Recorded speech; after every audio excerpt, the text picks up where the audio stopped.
자, 교재 40페이지입니다. 40페이지 인장 등록 단원입니다. 제목 하나에 한 문제라 그랬습니다. 자, 이 단어는 여러분들이 제목부터 잘 보셔야 됩니다. 인장은 뭐합니까? 등록합니다.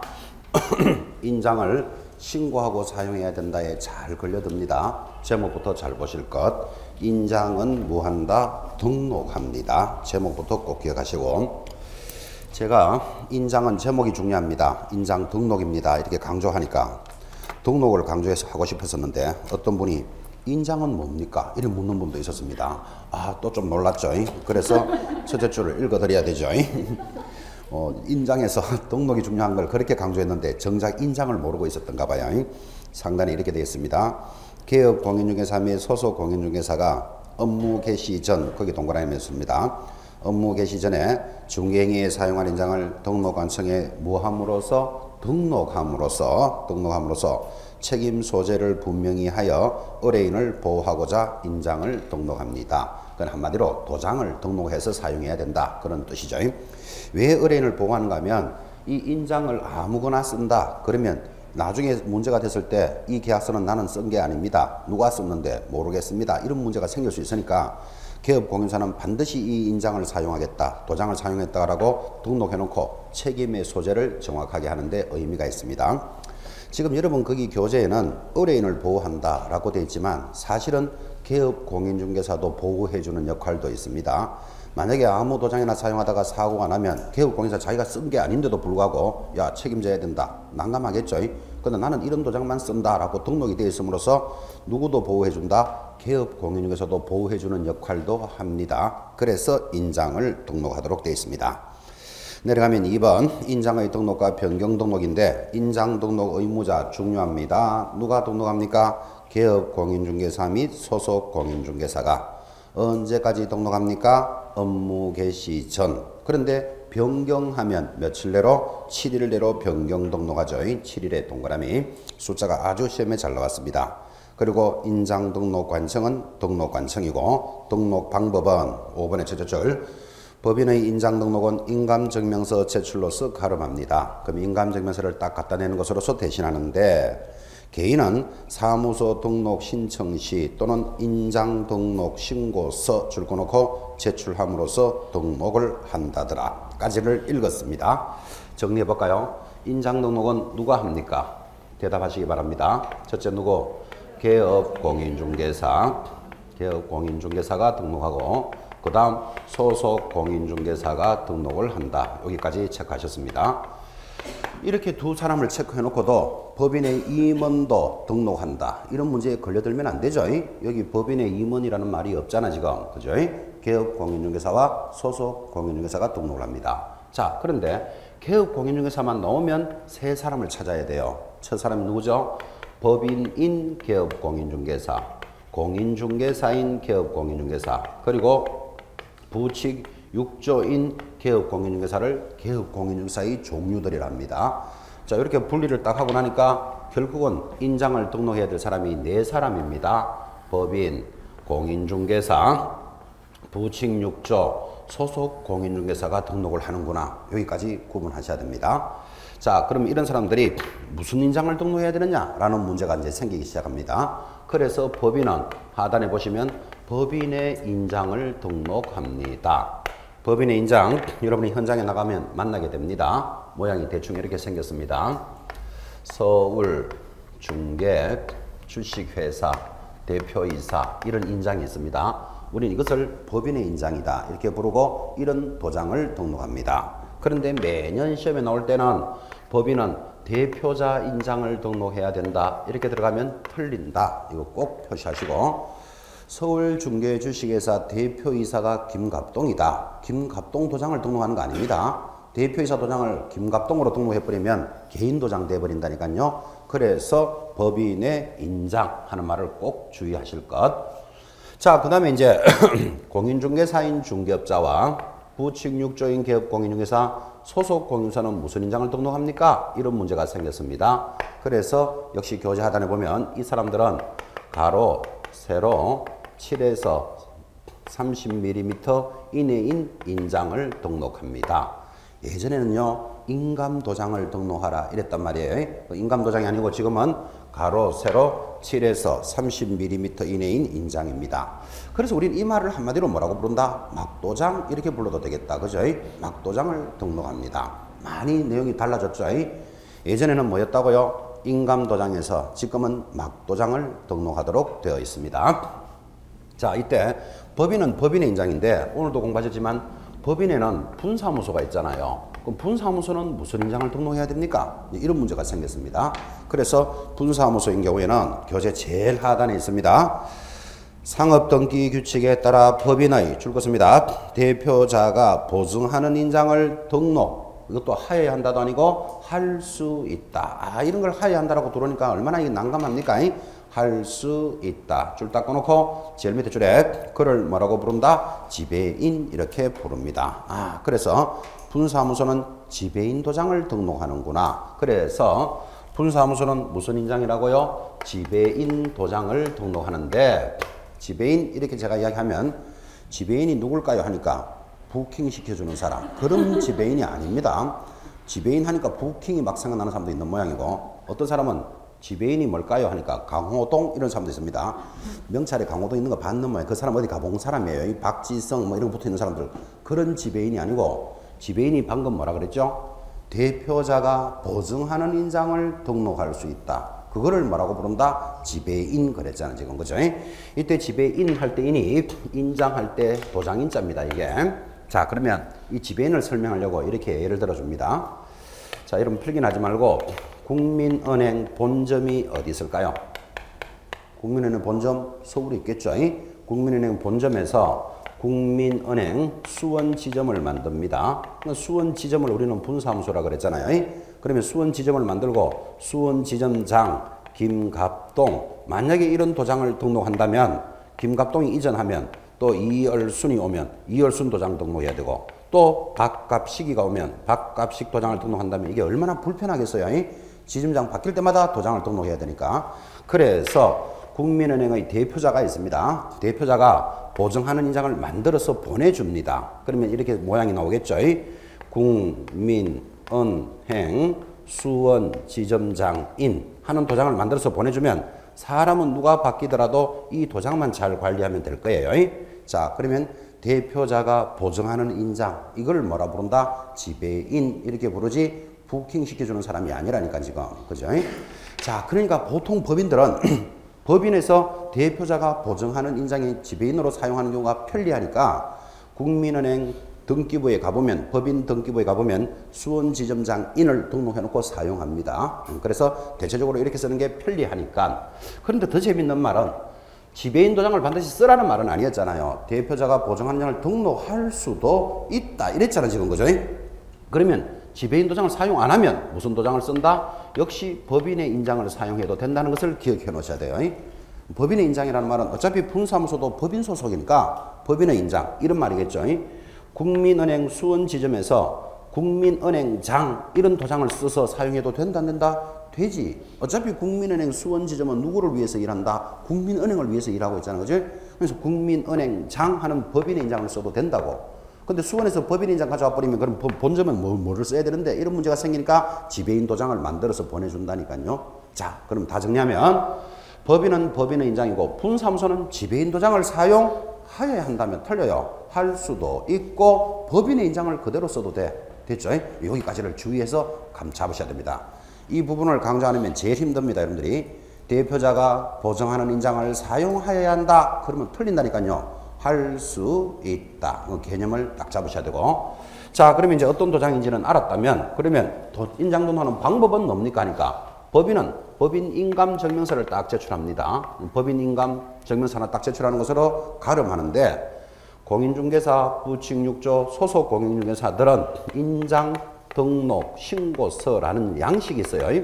이런 인장 등록 신고서에다가 도장을 딱 찍어서 신고하는 방법입니다. 나중에 주 교재가 오면 인장 등록 신고서 하는 것도 여러분들이 한번 구경하게 할 겁니다. 이런 것들은 양식에서도 시험에 잘 나오기 때문에 그래요. 자, 이렇게 다 정리해 놓고 마지막 물어봅니다. 방금 교재에서도 정리했지만 인장 등록은 언제까지 해야 됩니까? 업무 개시 전까지 합니다. 업무 개시 전. 이를 변경하면 7일 내로라는 말이 있기 때문에 7일 전까지 등록해야 된다에 걸려들면 안 될 것. 그죠? 업무 개시 전. 그런데 가지고 있던 인장을 잊어버리거나 못 쓰게 되는 수도 있었겠죠. 그러면 변경을 하는데 변경은 언제까지 합니까? 7일 내로 변경합니다. 그런데 매년 모의고사에 걸어보면 걸려드는 거 우리 과목의 특징이죠.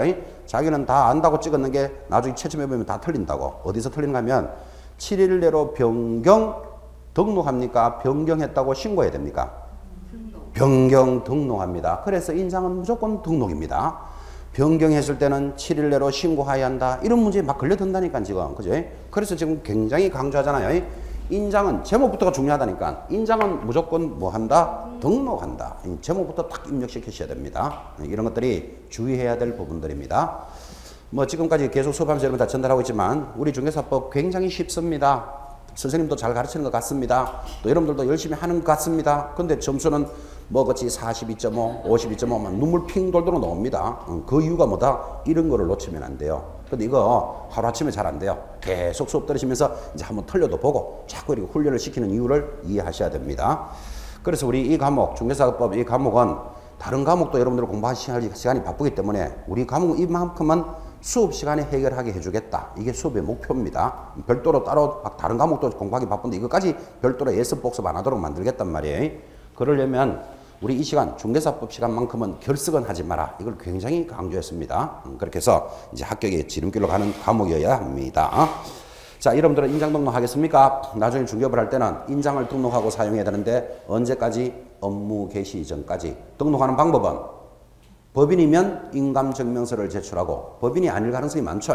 그러면 공인중개사인 개업권사는 뭐 인장등록신고서라는 게 있다니까요. 그 인장등록신고서에 내는데 그때 어떤 도장을 등록합니까? 가로 세로 7에서 30mm 안에 들어가는 인장이다. 그 가로 세로 7에서 30mm니까 한마디로 우리말로 하면 막도장이지 인감도장은 아니다. 이런 말도 강조를 하고 있습니다. 인장등록을 할 수 있어야 되겠습니다.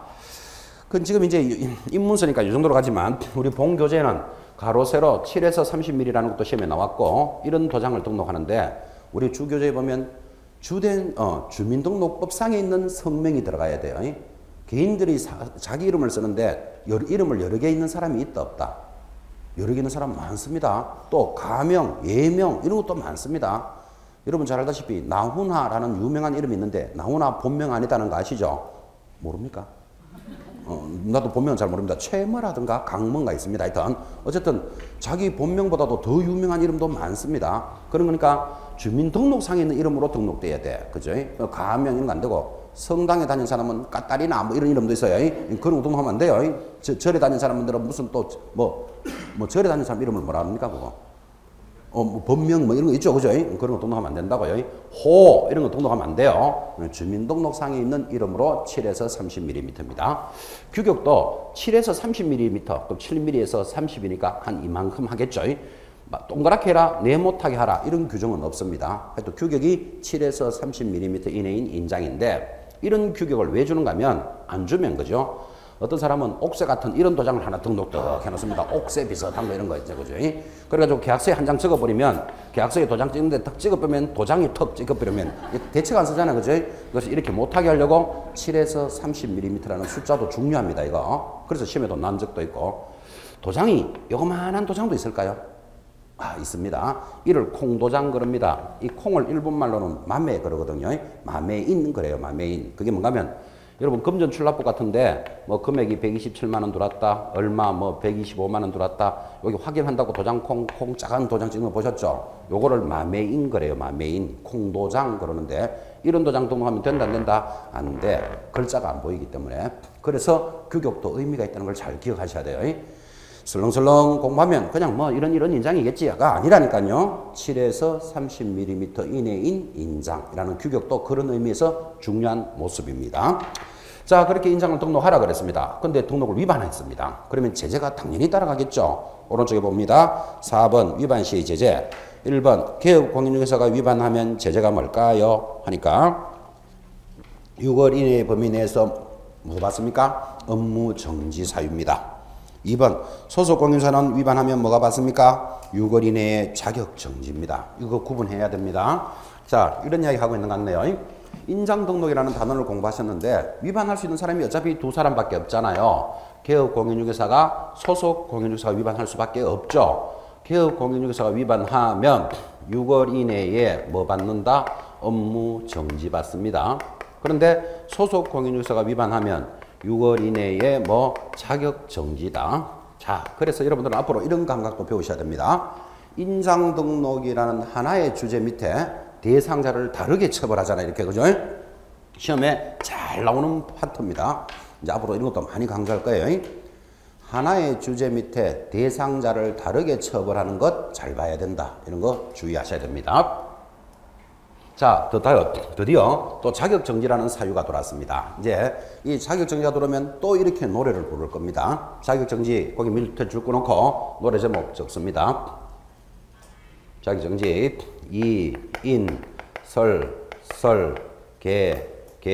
금 무슨 말인지 적어 놓습니다. 자격정지만 보면 뭐 적는다고요? 금 일단 이렇게 적어 놓고, 자, 금이 자격정지 사유인데 여기서 인에다가 동그라미, 인이 뭘까요? 인장등록 위반이다. 요래 하나씩 찾아가는 거예요. 그러니까 자격정지 사유도 나올 때마다 적어놓고 동그라미 하겠죠. 그럼 7번을 반복하니까 자연스럽게 제재는 귀에 익히게 하겠다. 이제 이게 목표입니다. 자, 나머지 이가 뭘까요? 설설이 뭘까요? 몰라도 됩니다. 나올 때마다 강조한다 그랬으니까. 일단 자격정지만 탁 보면 노래 제목이 뭐다? 금. 그럼 이걸 좀 기억하기 좋게 두 사람 이인을 설설기계금 만들면 자격정지 되는구나. 이렇게 기억해요. 자, 자격정지 사유가 뭐라고요? 이인을 설설기계금 만들면 자격정지 받아요. 됐죠? 그때 이인 할 때 인이 뭐다? 인장등록 위반. 이제 하나 따라가는 거죠. 나중에는 그죠? 지금 여러분들이 이제 지금 입문 과정이니까 이제 노래 제목을 기억하는 겁니다. 해놓고 시험 쓸 때까지 이가 뭐다? 인이 뭐다? 가사 천천히 찾아가면 돼요. 바쁜 일도 아니고. 또 이렇게 이제 수업 시간에 충실하게 들은 사람들은 이제 5월 1일쯤 되면 이걸 표로 하나 만들어주면 좋겠죠. 그러면 이제 그 5월 달부터는 가볍게 이제 지참하고 다니면서 이인을 설설 기계금 만들면 자격 정지되는구나. 이렇게 하면서 이제 시험 치는 날까지 익혀나가도록 또 만들 거예요. 그러니까 또 보니 그런 표를 지금 좀 주지요. 지금 줘봤자 굿하는 소리밖에 안 돼요. 뭐 이복의 문표 반납표 이인설설 개개금 이러고 있으면 이게 전부 굿하는 소리밖에 안 되니까 내용을 알아야 뭐 그걸 뭐 더 들어도 활용을 하지, 그죠? 수업 시간에 잘 들어 놓으셔야 돼 지금은. 그리고 스트레스는 받지 마라 이 말이에요. 어차피 암기하도록 만듭니다. 최소한 암기하도록 만들거나 아니면 이 시간 중에 수십 번을 여러분한테 입력시키도록 합니다. 그래서 자연스럽게 아 이런 말이 있구나 정도만 알아들으면 돼 지금, 그죠? 제가 이제 이렇게 이제 암기하는 거 이런 걸 이제 전달해 가면서 진행하니까 이게 또 공부하는 학생들은 수험생들은 이거를 업데이트를 시킵니다. 아, 그래서 그 업그레이드를 시킨다는 사람은 그 단원에 대해서 공부하고 있다는 뜻이에요. 어떻게 업그레이드를 시키는가 하면 자, 소속 공인중개사가 이인을 설설 기계금 만들면 자격이 정지됩니다. 그래서 두 사람을 설설 기계 만들면 하니까 이제 어떻게 업데이트를 시키는가 하면 자격 정지는 누구만 받는다? 소속 공인중개사만 받거든요. 그러니까 소속 공인중개사가 자정이 몇일까요? 그냥 12시 아니고 밤 12시예요. 낮 12시는 정오예요. 그러니까 좀 업데이트 시킨 학생은 소속 공인중개사가 자정에 이인을 설설 기계금 만들면 자격 정지 받는구나. 아, 이러면서 또 한 업데이트를 시키더라고요. 잘하고 있는 거죠. 이런 거를 관리한다는 뜻은 이 단원을 자기가 공부하고 있다는 뜻이거든, 지금, 그죠? 그래서 여러분들도 뭐 이렇게 이제 지금부터 이제 출발해 나가지만 우리 과목이든 다른 과목에 있어서 아, 저렇게 공부하는데 이런 걸 좀 이렇게 암기하면 좋겠습니다. 이런 것도 있으면 전달을 저한테 해주시기 바랍니다. 그러면 같이 공유하잖아, 그죠? 여러분한테 연락함으로써 그 전달한 사람은 자기가 공부했으니까 계속 입력이 될 거고 또 같이 연락해주면서 서로 도움이 되니까 이렇게 암기하는 내용도 괜찮은 게 있으면 전달 좀 해주십시오. 이렇게 부탁하는 거예요. 이렇게 부탁해도 1년에 한 건도 안 올라옵니다. 네가 하세요. 주로 이런 형이에요. 그래, 안 하거든. 그러면 하는 데라도 기억해놓고 안 하시거든. 할 수 있으면 전달해보면 같이 공유도 하자. 그랬습니다. 같이 공유하자 이러니까 또 하나 가져오는 게 그 18금 이런 거 가져오는 사람도 있습니다. 그런 거는 채택 안 하는 수도 있습니다. 하여튼 어쨌든 자기가 그 주어진 단원에서 이렇게 공부를 하고 있다는 모습이 중요하다 이런 뜻이에요. 그죠? 만들 수 있으면 만들어주고 또 만들어서 전달도 해주시고 못 만들고 있거든 있는 거라도 기억하라고 지금 그렇게 전달했습니다. 제가 이렇게 암기하는 것들이 많이 만들어졌는데 우리 학생분들한테 받은 게 한 3분의 1은 됩니다. 같이 공부하면서 받았던 거. 3분의 2는 제가 만들었고. 근데 저 혼자 하는 것보다 같이 공부하는 모습도 괜찮잖아요. 그 단원에 대해서 고민을 해봐야 그게 만들어지거든. 일단은 자격정지 굉장히 중요한 단원이기 때문에 자격정지는 누구만이 받는다? 소속 공인중개사가 받습니다. 언제? 이인을 설설 기게끔 만들면 자격정지입니다. 이번 25회 시험에 2번 문제입니다. 이게. 그죠? 그런데 이번 25회 시험이 어저께 끝나고 지나갔는데, 인터넷 사이트에 이제 그 문제를 틀렸는 분이겠죠? 자격정지는 개업공인중개사도 받을 수 있다고 수업에 들었는 것 같습니다. 이래 또 고집 피우는 학생이 있습니다. 지금 다시 이야기합니다. 자격정지는 누구만이 받는다? 소공만 받습니다. 소공. 이런 개념이 기초 개념입니다. 이게 기초 개념. 됐죠? 그렇게 정리해서 제재까지 정리하셨고. 그런데 41페이지 하단에 제일 밑에 보니까 주의라는 게 있습니다. 주의를 적어놓고는 글자를 작게 적으니까 이게 좀 안타깝게 됐습니다. 조심해야 될 걸 이렇게 작게 적었으니까. 등록된 인장을 타인이 사용한 경우에는 양도대여로서 절대적 취소 사유와 1년 징역 1,000만 원 벌금형 사유이다. 이거 주의해라. 지금 이렇게 주의사항을 전달했는데, 이러면 한번 물어봅시다. 인장등록 위반하면 제재가 뭐라 그랬죠? 인장등록 위반하면 개업공인중개사는 6월 이내에 업무 정지, 소속공인사는 자격 정지다. 지금 이야기 됐잖아요. 그럼 어떻게 위반했을까요? 지금 위반하면 그랬는데 어떻게 위반했을까요? 아니지. 어떻게 위반했을까요? 하면 아까 배운 게 그거잖아요. 언제까지 인장등록 해야 된다? 업무 개시 전까지 인장등록 안 하면 위반이잖아요. 또 바뀌면 7일 내로 변경 등록하라 그랬죠. 그거 안 하면 위반이잖아요. 그것에 대한 제재지. 인장을 등록돼 있는데 이 등록된 인장을 다른 사람이 사용하면 업무 정지라는 말이 아니라니까요. 다른 사람이 사용하면 그거를 뭘로 본다? 양도대여로 보아 1년 징역 1,000만 원 벌금이다. 지금 그 뜻이에요. 중개보조원이 등록돼 있는 중개업자, 개업공인사의 도장을 사용하는 것을 인장등록 위반이다. 그러면 안 된다니까요. 그거는 뭐다? 양도대여로 본다니까요. 1년 징역 1,000만 원 벌금. 그래서 주의하셔야 됩니다. 이렇게 전달했는 겁니다. 인장 등록을 위반하는 건 두 가지밖에 없어요. 업무 개시 전에 등록 안 하거나, 또는 변경한 것을 7일 내로 안 하거나, 또는 뭐 이런 것도 되겠죠. 가로 세로 7에서 30mm 인장을 등록하라고 법에 배웠는데 이따만한 도장을 등록하거나, 그러면 뭐 업무 정지나 자격 정지겠지. 그죠? 근데 등록되어 있는 인장을 다른 사람이 사용한 것을 인장 등록 위반이라 그러면 안 된다니까요. 다른 사람이 사용하면 어떻게 된다? 양도대여로 본다니까. 그죠? 그래서 주의하세요 하고 밑에 표시를 해놨습니다. 아주 주의해야 될 것도 하나 체크해 보시고. 자, 이제 넘어가면 42쪽은 개업공인사의 의무편이 접어듭니다. 자, 이 단원부터 이제 또 중요한 단원이 출발하죠. 여러분, 법이라는 것은 권리와 의무를 규정하는 거잖아요. 권리와 의무를 규정하니까 의무편에서는 7문제 정도 출제합니다. 7문제. 그래서 제일 핵심 단원이 이제 출발하는데, 의무편 중에서 처음 만나는 게 개업공인중개사 등의 금지행위라는 것부터 만나고 있습니다. 자, 지금 그게 상단의 제목에 의무가 보이시니까 의무 옆에다가 이렇게 하나 갈라놓죠. 의무는 두 가지 의무를 여러분들은 배우게 됩니다. 하나는 자기 의무라는 게 있고, 하나는 부자기 의무라는 게 있습니다. 그래서 의무 하면 두 가지를 표시해 놓으셔야 됩니다. 앞으로 법을 공부하는 여러분들은 이 말을 굉장히 많이 듣게 됩니다.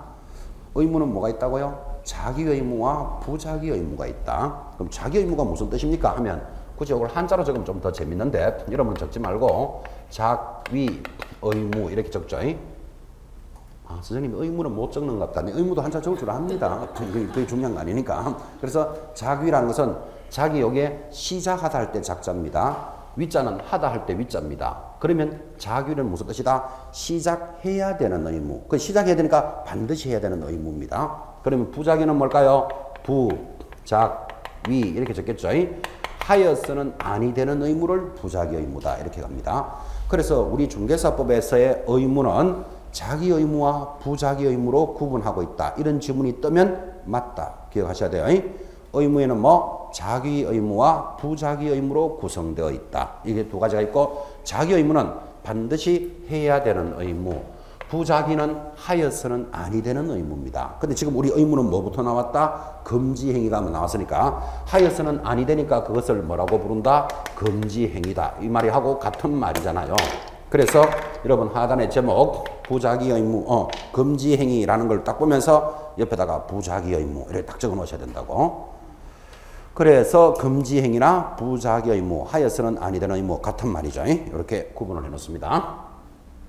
자, 이 두 마디를 좀 강조하고 싶어서 의무는 자기 의무와 부작위 의무로 구성이 되는데 중개사법에는 어느 의무가 더 많을까요? 두 개 다 있다 그랬잖아요. 있는데 어느 게 더 많을까요? 95%가 자기 의무입니다. 뭐뭐뭐뭐 하여야 한다. 아까 보셨죠? 인장 등록 하여야 한다. 위반하면 업무 정지. 그죠? 뭐뭐뭐 하여야 한다. 전부 하여야 한다는 의무가 쫙 95%입니다. 근데 하여서는 아니 된다라는 의무는 금지행위 딱 하나 있습니다. 그래서 우리 이 법은 자기 의무가 굉장히 많습니다. 참고로 이제 많다 작다도 이야기했으면 감각을 살리고 싶어서 의무 중에서 자기 의무가 중요할까요? 부자기 의무가 중요할까요? 답은 둘 다 중요하다. 둘 다 중요한데 시험엔 어느 게 많이 나올까요? 자기 의무가 더 많이 나와요. 양이 많기 때문에. 그런데 금지행위인 부자기 의무도 무조건 출제합니다. 그래서 이 단원이 중요합니다. 이렇게 이야기했습니다. 자, 이 금지행위에서 제일 먼저 배우셔야 될 건 누가 하면 안 될까요? 하니까 1. 적용 대상자 개업 공인중개사 등 돌았습니다. 등에다가 동그라미를 딱 해놓습니다. 그게 무슨 뜻일까요? 이런 뜻이겠죠. 개업 공인중개사가 하여서는 아니 된다. 그러면 틀려요. 개업 공인중개사 등이 하여서는 아니 된다고. 그래서 이 금지행위는 누구한테 적용한다?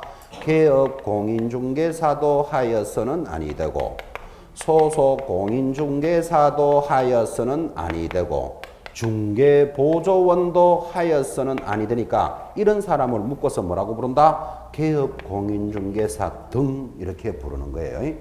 그래서 앞으로 여러분들은 개업 공인중개사 등 딱 들으면 이 사람들이 다 보여야 돼. 그런데 시험에서 개업 공인중개사만이 하여서는 아니 됩니다 하면 틀린다 이 말이에요. 개업 공인중개사 등이 하여서는 아니 되는 행위입니다.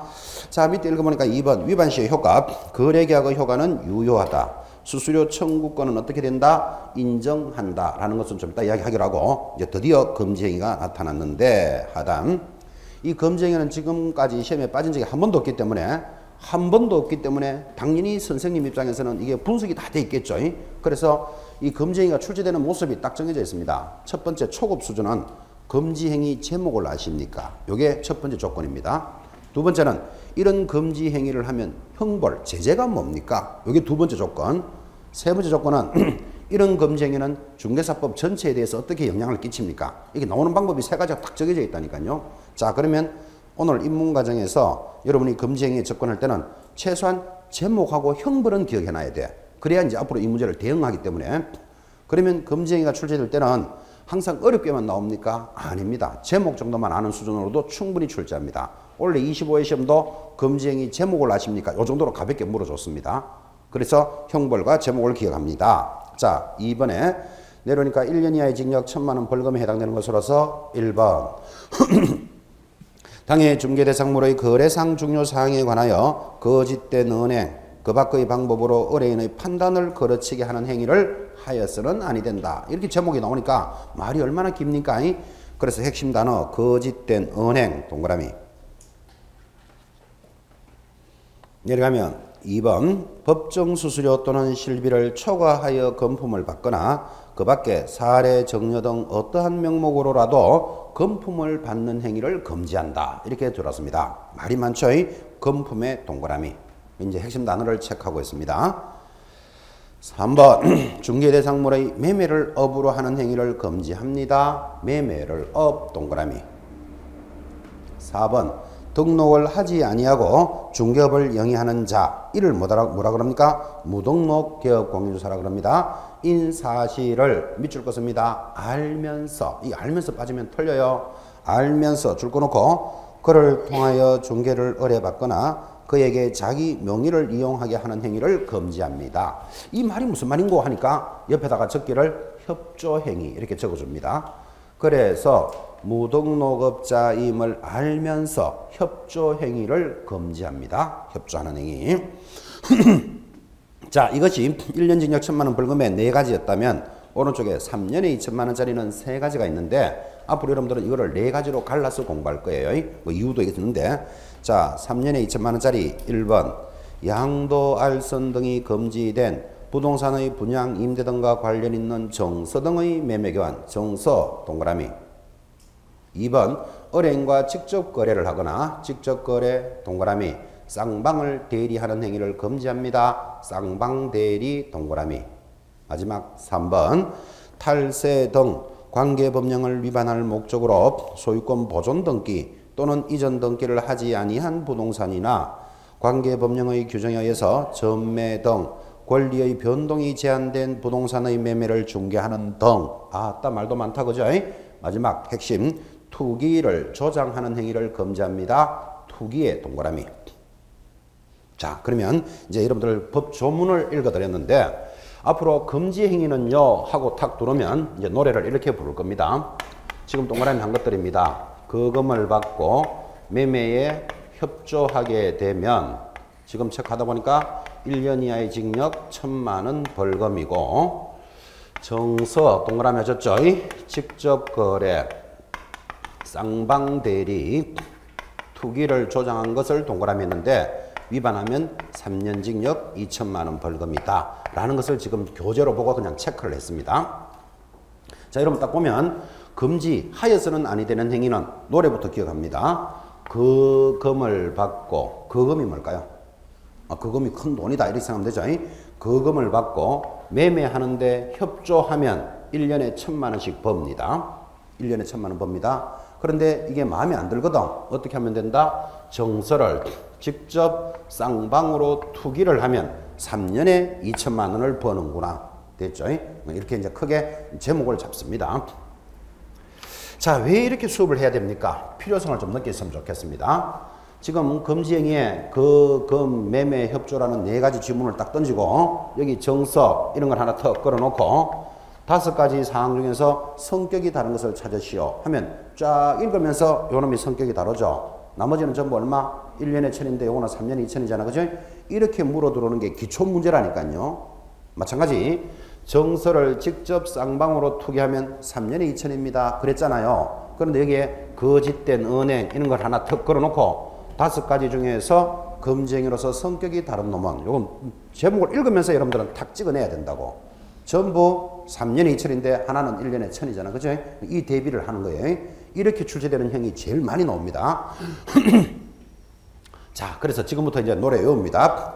금지행위가 뭐라고요? 금지한 것. 거금을 받고 매매하는데 협조를 하면 1년에 1,000만 원이고 정서를 직접 쌍방으로 투기하면 3년에 2,000이다. 이렇게 따라갑시다. 자, 그리고 3년에 2,000만 원짜리는 글자도 2개씩 딱 넣어가지고 눈으로도 요거 2,000만 원짜리다를 자꾸 저기는데 심어줄 거예요. 처음 들으면 그냥 예서로 보이지만 계속 한번 봐봐요. 이제 저절로 눈에 익히도록 만들어준다니까요. 자, 그럼 노래 제목이 돼 있는 사람들만 그가 뭘까요? 하면 아까 체크하셨죠? 거짓된 은행하여서는 아니 된다. 이렇게 딱 노래 제목을 찾아내는 거예요. 자, 이 금지행위는 중개업자가 하여서는 아니 되는 행위인데 거짓된 은행 어떤 걸까요? 자, 거짓된 은행을 하여서는 아니 된다. 이렇게 들어오면 법 조문대로 물어준 거예요. 근데 이거를 알고 있다는 전제하에서 터무니없이 높은 가격을 책정하고 이렇게 나가는 거예요. 이게 사실 1억짜리 물건이에요. 1억짜리 물건인데 개업공인중개사가 야 이거 2억이야. 이게 터무니없이 높은 가격을 책정해놓고 그런데 너에게는 1억 5천에 파는 거다. 이렇게 하는 걸 뭐라 부른다? 거짓된 은행, 그릇된 판단을 하게 하는 금지행위다. 그런 뜻이에요. 이럴 수도 있나요? 지금 여름에 비가 많이 오면 이 축대가 무너질 것 같아. 그럼 축대가 무너질 것 같은 것들을 사고자 하는 사람한테 이야기해줘야 된다, 안 해줘야 된다? 해줘야 되죠. 근데 그거 이야기해주면 안 살 것 같아. 그러니까 축대 튼튼하다. 내일 모레면 이제 무너질 판인데 지금 튼튼하다 하고 거래하는 것을 거짓된 은행, 그릇된 판단을 하게 하는 행위다. 동의하시겠죠? 그죠? 적발되면 어떻게 된다? 1년에 1,000 이렇게 간다는 취지예요. 자, 일단 노래 제목이 하면 거짓된 은행. 아까 교재에서 체크하셨지만 초과하여 금품을 수수하여서는 아니 된다. 뭐를 초과하면 안 될까요, 여러분? 그렇죠. 중개 보수 표가 있죠. 이 표를 초과해서 받으면 이를 뭐라 부른다? 초과 금품 수수라 그럽니다. 적발되면 어떻게 된다? 1년 징역 1,000만 원 벌금이에요. 자, 그러면 초과 금품 수수하면 1년에 1,000에 와 있는데 이런 경우 있을 수 있겠죠. 여러분 같으면 어떻습니까? 지금 이사는 나가야 돼. 이제 기한이 다 됐기 때문에 애들 학교도 있고 문제다 있는데 이사는 나가야 되는데 전셋집이 없어. 그런데 이 개업공인중개사가 얼마나 열심히 일을 했는지 딱 수준에 맞는 저 전셋집을 하나 구해줬어요. 이사 가기 전에. 고맙다 안 고맙다? 고맙겠죠. 그래서 법정 수수료 150만 원에다가 아이고 추운데 고생도 많이 하셨어요 하고 앞으로 사업이나 잘 되시기 바랍니다 하면서 행운의 금 열쇠 한 양짜리, 행운의 금 열쇠 한 양이면 대략 한 200만 원 좀 할 거예요. 를 선물로 줍니다. 왜 줬다고요? 앞으로 사업 잘 되시라고. 만약 이래 주면 여러분들은 받아야 된다 안 받아야 된다? 받는 순간 초가 금품수수예요. 지금 무슨 이야기를 하는가 하면 사례, 정려 어떠한 모습으로도 초가하여 금품을 수사해서는 아니 된다. 그죠? 자 다시 황금 열쇠 한 양중을 선물로 주면 받아야 된다 안 받아야 된다? 얼른 받아야 되지 이걸 안 받아야 된다. 금치장기 있는 사람입니다. 금치장기. 얼른 받아야지. 안 줘도 지금 뺏어올 판인데 지금. 그죠? 그러니까 지금 이 수업을 잘 들어보면 그죠? 금지행위는 개업공인중개사가 전부 다 해야 될 것들을 못하도록 막아놨습니다. 자 예를 들면 밖에서 거짓된 은행 많이 일어난다 안 일어난다? 일어날 수밖에 없지. 여러분 부동산이 공시 가격이 있는 게 아니잖아요. 이거 1억이니까 너 1억에 사라 이렇게 말하는 것보다 이거 2억인데 너 1억에 사라. 사는 사람 기분이라도 좋다니까요. 당연히 일어날 수 있는 것들을 못하게 합니다. 이 금지행위는. 그래서 이 수업을 잘 듣고 난 뒤에 시험 칠 때까지는 하여서는 아니 된다 이렇게 딱 들으시고는 시험 치고 난 뒤에는 뭐를 하지 마라 그랬더라를 잘 찾아봐요. 돈 되는 건 여기 다 묶어놨어요 지금. 그죠? 뭐를 하지 마라 그랬더라 이거 잘 기억해 놓으셔야 돼요. 돈 되는 것들은 다 있기 때문에. 세 번째가 이겁니다. 매매가 들어오는데 중개 대상물을 매매업을 금지합니다. 자 매매업이라는 것이 샀다 팔았다잖아요. 그럼 여러분이 중개업을 하다 보면 아파트 토지가 괜찮은 게 하나 나왔어. 멀리 가는 것보다 내가 사는 게 맞다 안 맞다? 맞죠? 그래가지고 샀다가 어떤 사람이 하나 구해주세요 하면 몇 구 사세요 이렇게 사고 파는 걸 뭐라 부른다? 매매업. 현장에서 많이 일어난다 안 일어난다? 일어납니다. 많이 일어납니다. 그래서 그런 매매업을 금지하도록 법에 걸어놨습니다. 제가 아파트를 샀다 팔았다는 것을 매매업입니다 하니까 어떤 분이 뜬금없이 질문하기를 그러면 개업공인중개사가 아파트를 샀다 팔았다 안 하면 뭐를 샀다 팔았다 해야 됩니까? 이런 묻습니다.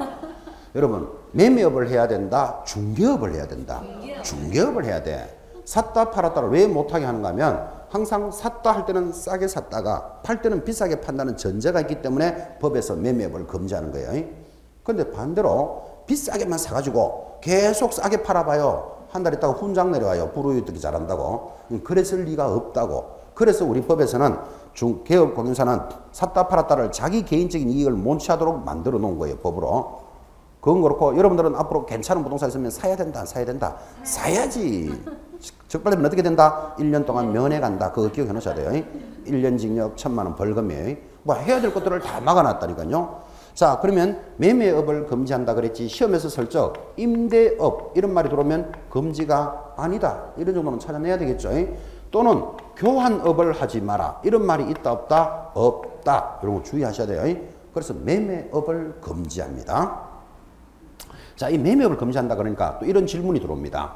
개업공인중개사도 집이 5채 있을 수도 있고 땅이 5개 있을 수도 있잖아요. 그러면 내가 개업공인사로서 내가 집도 5개 있을 수도 있고 땅도 5개 있을 수 있는데 그럼 이거 하나도 못 파느냐 내가 이런 문제가 생기더라고요. 그래서 우리 판례는 개업공인중개사도 자기 집을 하나 살 수도 있고 자기 부동산을 팔 수도 있는 거잖아요. 그거 못 팔게 할 수는 없잖아. 그죠? 팔려면 다른 중개업자에게 의뢰하여 거래하여야 한다. 이게 판례입니다.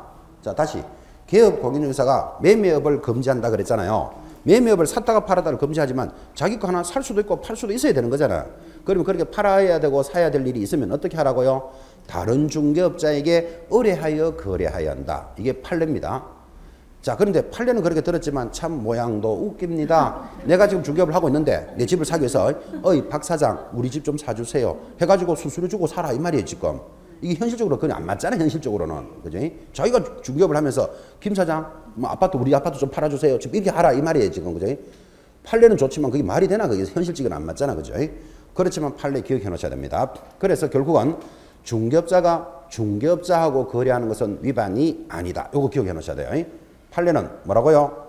중개업자가 중개업자하고 거래하는 것은 위반이 아니라고. 되겠죠? 그럼 판례는 매매업에서 나오는 판례입니다. 자, 협조 들어왔습니다. 협조가 뭐였습니까? 아까 체크하실 때 무등록업자임을 알면서 협조하는 행위를 금지합니다. 밖에서 또 많이 일어나겠죠, 이거, 그죠? 자, 굳이 사례를 든다면 이렇게 한번 사례를 한번 들어봅시다. 지금 여러분들은 노원 쪽에 살고 계시는데 중개업을 하고 있습니다. 그런데 의뢰인이 오더니만 강남에 타워 팔레스라는 아파트 있습니다. 뭐 우리나라에서 제일 비싸다는 아파트인데 타워 팔레스를 하나 구해주세요 라고 의뢰가 들어옵니다. 뭐 노원에서 일하고 있는데 그럴 수도 있잖아, 그죠? 자, 그러면 여러분들은 타워 팔레스에 대한 아파트 물건을 안 가지고 있어요. 안 가지고 있으면 개업공인중개사가 뭐라고 대답해야 될까요? 1번 물건 없으니까 다른 데 가보세요. 이렇게 말해야 된다. 2번 내일 오시면 구해놓겠습니다. 이렇게 대답해야 된다. 답이 몇 번? 2번이지. 영업하는 사람은 당연히 물건 없으니까 다른 데 가보세요. 이럴 수는 없는 거잖아요. 아, 내일 오시면 구해놓겠습니다. 이러고 이제 고객은 돌아갔겠죠. 자, 고객은 돌아갔으면 여러분들은 빨리 이제 물건을 구해야 되잖아요. 빨리 구할 수 있는 방법이 뭘까요? 없는 물건을 빨리 구해야 된다면 뭐 어떤 분은 이런 말이에요. 뭐 인터넷 사이트를 확인해 본다. 뭐 그쪽에 있는 뭐 개업 공인중개사에게 연락해 본다. 뭐 이제 이런 나름대로 방법이 있지만 성질 급한 사람 제일 좋은 게 뭔가 타워 팔레스로 뛰고 가는 게 제일 나아요. 타워 팔레스 가가지고 거기 아파트 관리소장 이런 사람 있겠죠. 이게 내가 개업 공인중개사인데 여기 있는 아파트를 하나 사고자 하는 손님이 있으니까 괜찮은 물건이 있습니까? 이렇게 물어보면 거기 관리소장 이런 사람들이 아, 몇 동 몇 호가 지금 팔려고 하는 걸 아는데 만약에 이걸 팔리게 되거든. 파는 사람에 대한 수수료를 나를 줄 수 있으면 내가 소개해 줄게. 이럴 수도 있겠죠. 그러면 개업공유사 니나 잘해라 하고 와야 된다. 하자 해야 된다. 해야지. 안 하는 것보다는 훨씬 낫잖아. 그죠? 타워 팔레스 이런 거는 한 10m짜리 팔면 수수료도 3, 4천만 원씩 돼봅니다. 3, 4천만 원. 금액이 크잖아 이게. 그죠? 당연히 하자 그래야 되지. 그러면 지금 제가 하고 있는 스토리가 뭡니까? 그 관리소장은 무등록업자죠. 중개업을 등록한 사람 아니잖아요. 무등록업자임을 알면서 뭐 하는 행위다? 협조하는 행위다. 그렇게 해서 이제 계약이 체결되었다고 칩시다. 그러면 말 그대로 파는 사람의 수수료를 정리해서 주고 그 공사가 자기 수수료를 취하고 이런 모습이 무등록업자임을 알면서 하는 금지행위입니다. 현장에서도 많이 일어날 수 있는 그런 모습이죠. 그죠? 모두 할 수 있는 걸 못하도록 다 막아놨다니까 지금. 그죠? 그렇게 해서 지금 금지행위는 그 금을 받고 매매에 협조하면 얼마? 1년에 1,000 하고 노래를 기억하셔야 돼요. 노래가 되어 있는 사람들은 그가 뭐다? 거짓된 은행, 금, 초과, 금품, 수수 이제 천천히 따라가는 겁니다. 이렇게 다 공부하고도 눈 뜨고 또 틀립니다. 대답하시기 바랍니다. 개업 공인중개사는 무등록업자와 협조 행위를 하다가 적발되면 1년에 1,000이다. OX. 지금 뭐 무슨 말 하는지 못 들은 사람들 다시 이야기합니다. 개업 공인중개사가 무등록업자와 협조 행위를 하다가 적발되면 1년에 1,000에 해당한다. X입니다. X. 뭐가 빠졌다? 알면서 빠졌잖아요. 그러면 알면서 하는 것을 위반한다 그랬지 모르고 하는 건 괜찮은 거예요. 그러니까 여러분들이 나중에 이렇게 무등록업자와 협조 행위를 적발되면 뭐라고 말해야 된다? 몰랐다 이러면 된다고. 법도 희한하게 만들어 놨다니까 지금. 그죠? 그래서 아까 알면서라는 거 빠지면 틀립니다. 이렇게 강조하고 있습니다. 물론 적발하는 기관에서는 몰랐다 이러더라도 알았을 증거도 제시하겠지만 일단 시험용으로는 알면서 이런 거 빠지면 못 찾아냅니다. 여러분들 또 한 번 더 합시다. 개업 공인중개사가 중고자동차 매매업을 하다가 적발되면 1년에 1,000만 원에 해당한다. OX. X입니다. 중고자동차 매매업 이런 거 금지 아닙니다. 반드시 중개 대상물을 매매업을 해야 돼. 아까 아파트를 샀다 팔았다 하는 게 중개대상물이잖아. 그죠? 이런 거 주의하셔야 됩니다. 제목을 다 잡고도 이런 것들을 주의할 것. 자, 그러면 거금을 받고 매매에 협조하면 1년에 1,000인데 이번에는 정서를 직접 쌍방으로 투기하면 3년에 2,000으로 접어듭니다. 자, 그러면 그때 정서가 뭘까요? 하면 정서는 한마디로 입주권을 이야기합니다. 입주권이라는 말은 하나 받을 수 있는 권리다. 이렇게 기억하시면 됩니다. 입주권. 입주권이라 그랬지 분양권이라고 그랬다 안 그랬다 안 그랬다는 것도 기억해 놓으셔야 돼. 분양권은 정서가 아닙니다. 자, 입주권을 정서라고 부른다. 자, 그러면 입주권이 어떤 게 있습니까 하면 여러분 너무나 잘 아는 건 주택청약예금 통장 이런 말 들어보셨나요? 또는 청약부금 통장 3년 넘으면 1순위입니다. 2년 넘으면 2순위입니다. 이런 거 들어보셨죠? 그걸 입주할 수 있는 권리잖아 그거. 그죠? 이런 권리를 샀다 팔았다 하거나 중개하다가 적발되면 3년에 2,000이에요. 정서. 딱지 이런 말도 좀 들어보셨나요? 그 딱지 이런 것들이 이제 여기에 해당되는 거예요. 우리가 소위 이런 것들을 밖에 나가면 딱지를 거래한다. 딱지가 필요하다. 이런 말을 한다고. 그 딱지가 무슨 말인가 하면 이런 말이잖아요. 자, 여기 한강이 흘러가는데 뭐 강남 개포동 같은데 이제 마지막 노른자 위 아파트가 남아있대요. 이거 재개발하는데 재개발한다는 말은 여기 있는 사람을 철거하고 여기 이제 아파트를 이제 짓겠죠. 이렇게 해서 이제 재개발 아파트가 일어나는데 보통 이런 거 청약하면 뭐 100대 1이다, 50대 1이다 이런 말 들어보셨죠? 왜 50대 1, 100대 1이 된다? 받아놓기만 하면, 그죠? 마지막 노른자 위 땅이라는데 받아놓기만 하면 뭐 가격이 오르고 위치가 좋고 이런 게 준비되어 있으니까 아파트 짓기는 100채를 지었는데 사고 싶은 사람은 1000명이 오는 거예요. 그러면 이제 100대 1이다, 10대 1이다 이렇게 되잖아, 그죠? 그러면 여기 있는 사람을 철거해야 되니까 철거했다는 확인서 이런 것들을 하나 가져가면 아파트를 받을 권리를 준다니까요. 이런 철거 확인서 이런 것들을 소위 뭐라고 부른다? 딱지 이렇게 부른다고. 뭐 딱지가 하나 있어야 되겠다. 딱지를 구한다 할 때 딱지가 뭐다? 부동산을 취득할 수 있는 권리다 그런 뜻이에요. 이런 딱지 프리미엄 얼마 더 주고 샀다 팔았다 이런 말을 하다가 적발되면 3년에 2천입니다. 지금 그 이야기 하는 거예요. 정서라는 개념은 그런 거예요. 지금 여러분 딱지라는 말이 살짝 요즘은 좀 조용해졌어요. 왜? 이 부동산이 뜨겁지 않기 때문에. 한때는 자고 나면 아파트가 모른다 할 때는 딱지라는 말이 시중에 막 돌아다닙니다.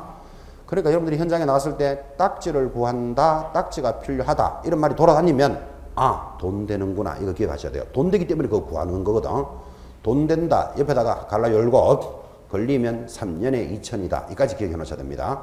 그를 뭐라 부른다? 정서다. 그죠? 정서를 거래하면 자, 직접 거래 쌍방 대리는 당연한 이야기였죠. 직접 거래 쌍방 대리를 금지합니다. 이 직접 거래는 모양이 이렇게 나오겠죠.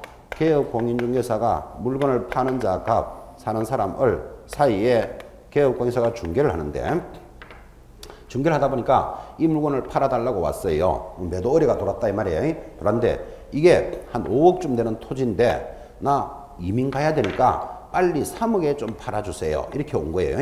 우리는 이런 것들을 보고 뭐라 부른다? 급매물이 들어왔다 그래요. 그러면 급매물이 들어오면 개업공인사는 매수자를 찾아서 중개를 잘해라 이런 법인데 멀리 갈 것도 없다 내가 살게요 이렇게 의뢰인과 거래하는 것을 뭐라 부른다? 직접 거래라 그래요. 직접 거래 적발되면 어떻게 된다? 3년에 2천. 왜 직접 거래를 금지할까요? 왜 개업공인사는 의뢰인하고 직접 거래를 금지하도록 그것도 벌도 세잖아요. 3년에 2천만 원. 그죠? 왜 그랬을까요? 하면 역시 마찬가지 개업공인중개사는 공신력을 가지고 자격증을 가지고 영업하는 사람이 자기 개인 이익을 취하는 것을 못하도록 만들어 놓은 거예요. 그럼 이 말을 좀 더 잘 이해를 시키고 싶어서 이렇게 한번 봅시다. A가 개업공인중개사가 아니고 서울시에 있는 도시개발과 직원이다. 이렇게 한번 봅시다. 자, 도시개발과 직원이다. 이 사람 A가 하는 일이 뭡니까? 어떤 지역에 공장도로 쏜다, 도로 닦는다 이런 게 도시개발과가 하는 일이잖아요. 그럼 이 사람은 보통 일반인들보다 부동산 개발 정보에 대해서 많이 알고 있겠죠. 자기 하는 업무가 그거니까. 그러면 이쪽 지역에 공단도로 쓸 거니까 나중에 땅을 이렇게 사놨다가 공단이 들어서면 땅값이 막 오르겠죠. 또는 이쪽에 뭐 한강 다리가 놓아진단다 뭐 이런 걸 해가지고 그래서 이 도시개발 직원이 이 땅을 사놓고 부당한 이익을 취하게 되면 이거 위반일까요? 아닐까요? 위반입니다. 이를 뭐라 부른다? 형사적으로는 배임죄다 그럽니다. 배임죄가 뭔가 하면 자기 직책이나 권한을 이용해서 개인적인 부당한 이득을 보는 것을 형사적 배임죄라 그런다니까요. 이렇게 만들어 놓는 게 합리적이죠. 만약에 이렇게 안 해놓으면 그럼 도시개발지구권은 전부 다 도시개발하는 거 자기가 다 알고 있는데 땅 샀다가 부당한 이익을 취하는 것을 정당하게 볼 수는 없잖아요. 자기 직책을 이용하여 부당한 이익을 보는 것을 뭐라고요? 배임죄다 그런다니까요. 그거와 모양이 똑같다고. 개업공인사는 일반인들보다 부동산에 관한 정보를 많이 알고 있잖아. 그죠? 그 정보를 자기 개인 이익을 못 취하도록 직접 거래를 금지한다. 이렇게 법을 만들어 놨다 이 말이에요. 자, 법은 그렇고 여러분들은 나중에 중개업을 하시다가 5억짜리 부동산을 이민 가야 되니까 빨리 3억에 팔아주세요 하고 오면 사야 된다? 안 사야 된다? 얼른 사야 됩니다. 지금 안 사야 된다 이런 사람 좀 쳐다봐야 돼. 이상하게 이렇게. 그죠? 얼른 사야 됩니다. 적발되면 3년 면회 갈 때 면회 갈 값이라도. 그죠? 현장에서 이런 직접 거래 많이 일어날까요? 안 일어날까요? 아, 이건 많이 일어나지. 그죠? 제가 졸업생들 많이 만났을 거 아니에요. 시험 공부하는 졸업생들. 이런 말 웃으면서 해요. 1년에 한두 번은 꼭 급매물이 들어온대요. 영업을 하다 보면 1년에 한두 건은 꼭 온대.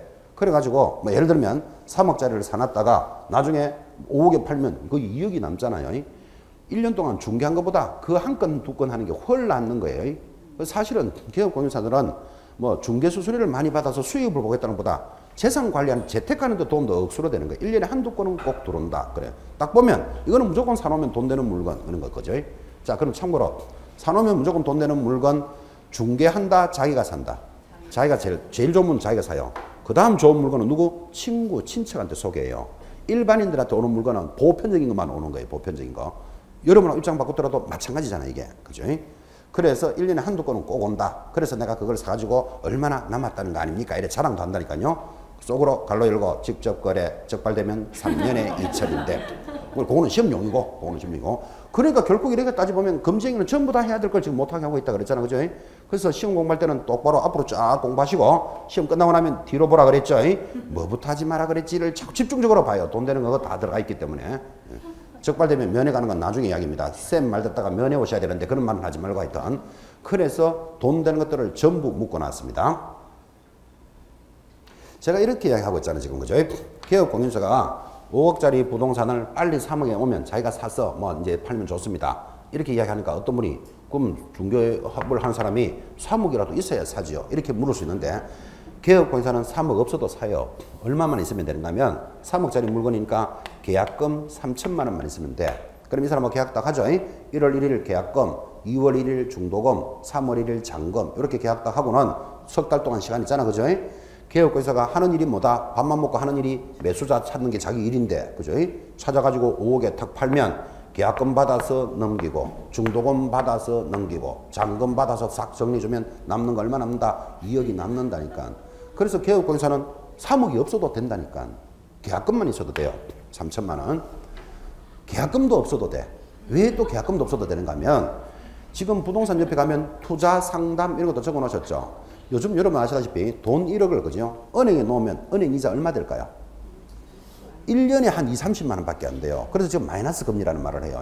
물가에 대비해서 이자 받아봤자 그 뭐 물가에 병행하면 오히려 그 금리가 아니라니까요.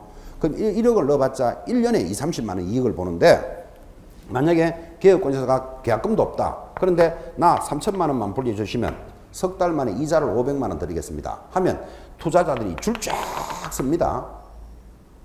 무슨 이해하시겠죠? 지금 은행에 1억 넣어봤자 이자 없다니까요. 근데 3천만 원을 빌려주면 석 달 안에 500만 원 드리겠습니다. 이봐요. 그만한 이자가 어디 있는데 쫙 들어온다니까요. 그래서 개업공인사는 결국은 계약금도 없어도 이거 거래할 수 있다고. 그런데 이 사람이 뭐는 있어야 될까요? 신용은 당연한 거고, 그 신용은 이야기할 필요도 없고, 신용은 당연하고, 부동산을 보는 눈이 있어야 돼. 이 부동산을 사가지고 5억에 팔 수 있는 눈을 가져야 돼요. 근데 이런 눈은 하루아침에 만들어지는 것은 아니겠죠. 많은 정보와 부동산에 대한 경험이나 이런 게 나와야 되는 거죠. 이럴 수도 있나요? 5억짜리 부동산을 급매물로 3억이라고 샀는데 5억에 팔면 다행인데 오히려 2억 5천에 팔렸다. 이런 경우도 있을 수 있다 없다? 있겠지. 이런 상황을 뭐라 그런다? 조진상황 그러는 거예요. 이럴 수도 있다 없다? 있겠지. 그죠? 있겠죠. 그래서 부동산을 보는 눈이 있어야 돼. 이 부동산을 관리할 수 있는 눈을 갖추셔야 돼요. 근데 이런 것들은 하루아침에는 안 만들어지겠죠. 그죠? 경험과 정보와 많은 것들이 연결되어 있어야 됩니다. 그래서 직접 거래를 금지한다라는 취지를 한번 이해해 보시고 이번에는 쌍방대리도 금지한대요. 쌍방이라는 말은 둘 다를 대리하는 행위를 쌍방대리라고 그래요. 그런데 이 수업만 끝나고 나면 참 질문을 많이 하는데 아니 중개 현장에서 일어나는 것이 전부 쌍방대리 아닙니까? 이래요. 이게 무슨 말인가 하면 하나 팔아주세요 하니까 사주세요 와서 그래서 계약이 일어나니까 둘 다를 대리하는 행위 아닙니까? 항상 중개 행위 자체가 쌍방대리인데 왜 그걸 못하게 합니까? 자꾸 질문을 그래 한다고. 근데 쌍방대리는 이거는 팔아달라 사달라는 의뢰지 쌍방대리가 아닙니다. 대리를 한다는 말은 대리의 효과는 누구에게 있다? 본인에게 돌아간다. 이런 말 들어보셨죠? 그러니까 대리를 쌍방대리라는 말은 이거예요. 갑이 아파트를 팔아달라고 왔어요. 그러면 중개하는 사람이 얼마에 팔아줄까요? 물어봐야 되죠. 그러면 갑이 그냥 3억에 팔아주시오. 또는 2억 5천에 팔아주시오. 이래야 되는데 당신이 시세대로 알아서 팔아주세요. 이런다니까요. 그러면 이 사람의 권한을 전부 누구에게 줬다? 중개업자에게 준 거예요. 이거는 일방대리이기 때문에 괜찮아. 그죠? 그런데 사달라는 사람도 공교롭게도 아파트를 하나 사달래요. 그러면 당연히 사는 사람은 2억 8천짜리를 사주세요. 2억 5천짜리를 사주세요. 이래야 되는 거잖아요. 그런데 어리 뭐라고 하는가면 내가 지방 출장 가야 되니까 바쁘다. 그러니까 당신이 알아서 사주세요. 그런 거예요.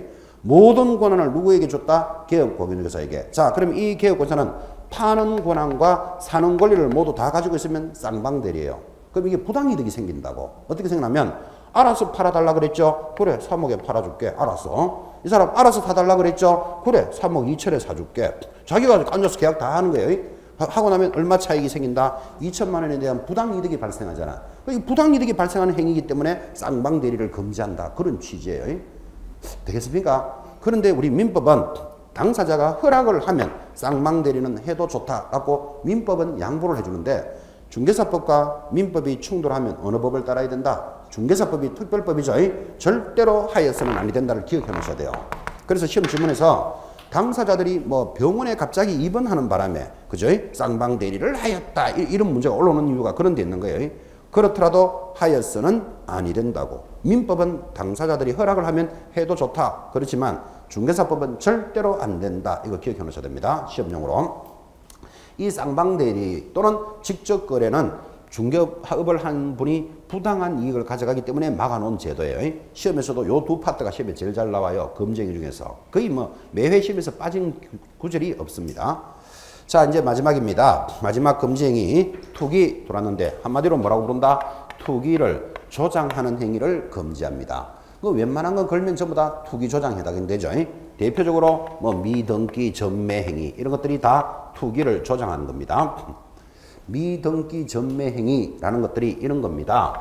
갑으로부터 을로, 을로부터 병으로 부동산이 순차적으로 이전이 되면 요거 등기하고 거래하고 등기하고 거래해야 되는데 을이 뭐라고 이야기하는 줄 아십니까? 당신은 넘기기만 하면 되는 사람, 당신은 받으면 되니까 나를 빼고 요렇게 가세요. 요렇게 하는 거예요. 왜 요렇게 할까요? 이를 중간 생략 등기다. 이런 말은 들어보셨죠? 왜 중간 생략 등기를 했을까요? 요거 등기하는 순간 취득세 나오잖아요. 넘기는 순간 양도세를 빼겠다. 그래서 투기라는 말에는 전부 세금하고 연결되는 거예요. 그래서 그거 뺄 목적으로 요렇게 하는 것을 뭐라고 부른다? 미등기 전매행위로서 투기를 조장하는 행위다. 그죠? 그런데 여러분들 공부할 때 이렇게 중간이 생략된 등기는 유효이다, 무효이다. 법률 행위는 유효하다. 이렇게 배운다니까요. 그죠? 그래서 권리관계에 적합하다면 중간이 생략된 등기도 그 권리관계는 유효하다. 이렇게 배우니까 이걸 오해해가지고 유효하다. 아, 그러니까 해도 되는 갑다. 이렇게 생각하는 사람이 있다니까요. 위반된 행위라는 걸 기억해 놓으셔야 돼요. 법률적인 관계는 실체관계와 부합하다면 권리관계는 유효한 것으로 봐주지만 처벌은 않는다. 이거 기억하셔야 돼요. 그런데 이게 또 시험에 잘 나오는 이유. 이 을이 누가 될 가능성이 높다. 중개업을 하는 사람이 해당되는 게 많아요. 아까 했잖아 봐요. 이런 좋은 물건이 있으면 이 을이 중개업을 하는 사람의 개업권자가 샀어요. 그래서 매수자 찾았겠죠. 그러면 내가 등기하면 그 세금 다 내면 의미가 없는데 뭐. 그래서 어차피 당신은 넘길 사람, 받을 사람 이렇게 가라라고 하는 게 많기 때문에 이게 시험에 잘 나와요. 그래서 지금은 이제 시골서로 수법이 돼버렸지만 을이 사잖아, 그죠? 그럼 을이 매수자죠. 매수자하고 계약서에 을 이렇게 안 적는다고. 을, 외, 1인 이렇게 적는 방법이 전형적인 투기 방법이었어요. 을, 외, 이을순, 외, 1인 이렇게 매수자 이름을 딱 적어놓고는 항상 요 1인을 찾을 준비를 하는 거예요. 해놓고 이렇게 넘기는 게 이런 모습이었어요. 지금은 계약서에 김갑동, 외, 1인 매수자를 딱 적어버리면 이거 투기할 모습이는 게 이제 거의 다 알아요. 이제는 옛날에 이제 시골서로 어떤 수법이다 지금 그런 뜻이에요. 이런 형도 있을 수 있어요. 이게 갑을병뿐만 아니라 갑을병정 무까지 막 넘어가요. 이게 왜 넘어가는가 하면 이 사람들이 다 중개업을 하는 사람들이에요. 이 땅 내가 1억에 살게. 1억에 사요. 한 달 있다가 병이 내 1억 2천에 살게. 자기들끼리 가격 막 올리는 거예요. 그 다음 정이 나 1억 4천에 살게. 가만히 보니까 그죠? 한 달 단위로 땅값이 막 눈만 뜨면 올라가는 거예요. 옆에 이거 땅 못 산 사람들 보면 분통 터진다 안 터진다? 터지겠죠. 근데 이 사람들이 실질적으로 누구다? 중개업자들이라니까. 자기들끼리 가격을 자꾸 올린다니까요. 그래서 마지막에 상투 딱 잡는 사람은 1억 8천 해놓고는 이제 살아온 사람이 있다 없다? 없어요. 그리고 우리는 이걸 뭐라 그런다? 상투 잡았다 그래요. 이렇게 지나갈 때 이거 등기다 할 이유 있다 없다? 없다. 여기서부터 이렇게 넘어가는 거예요. 그런 경우가 이제 투기가 막 일어날 때 일어나던 모습이에요. 아, 나도 알았다. 이런 소리 하지 말고. 그죠? 전형적으로 미등기 전명으로서 투기를 조장하는 행위라는 그림을 익혀보란 말이에요. 이렇게 적발되면 어떻게 된다? 3년에 2천 이렇게 가는 거예요. 그런 형들이 많았죠. 눈만 뜨면 아파트값 오른다. 눈만 뜨면 땅값 오른다 할 때 이런 부분이 있다니까요. 그럼 여러분들은 나중에 이런 물건을 구입할 때는 한 이 정도 선에서 놀아야 되죠. 이까지 가버리면 이제 상투 잡았다. 이렇게 되는 거예요. 그죠? 그건 그렇고 갑, 을, 병, 정, 무. 무는 왜 한글로 썼을까요? 한자가 안 되기 때문에 그랬어요. 제가 한자가 안 되기 때문에 갑을, 병, 정, 무. 무자 못 써서 그렇습니다. 그러니까 어떤 분이 제가 나가는데 불러가지고 선생님 무자 이렇게 쓰는데 이렇게 가르쳐. 또 속으로 걱정시키는 사람은 그런 거 시험에 안 나옵니다. 근데 속으로 진짜로 내 쓸 줄 안다 모른다 압니다. 쓰기 편해서 뭐 여러분 못 읽을까봐 제가 한글로 무 해놓은 거예요. 그래서 순차적으로 이전되는데 투기 전형적인 전형 모습이다 그런 이야기입니다. 이제 다 했습니다. 이 부작위임으로써 금지행위 딱 들어오면 제목이 뭐라고요? 그 금을 받고 매매에 협조하면 1년에 1000이고 정서를 직접 쌍방으로 투기하면 3년에 2000이다. 이렇게 노래를 앞으로 부릅니다. 10분 쉬었다가 중개계약 갑니다.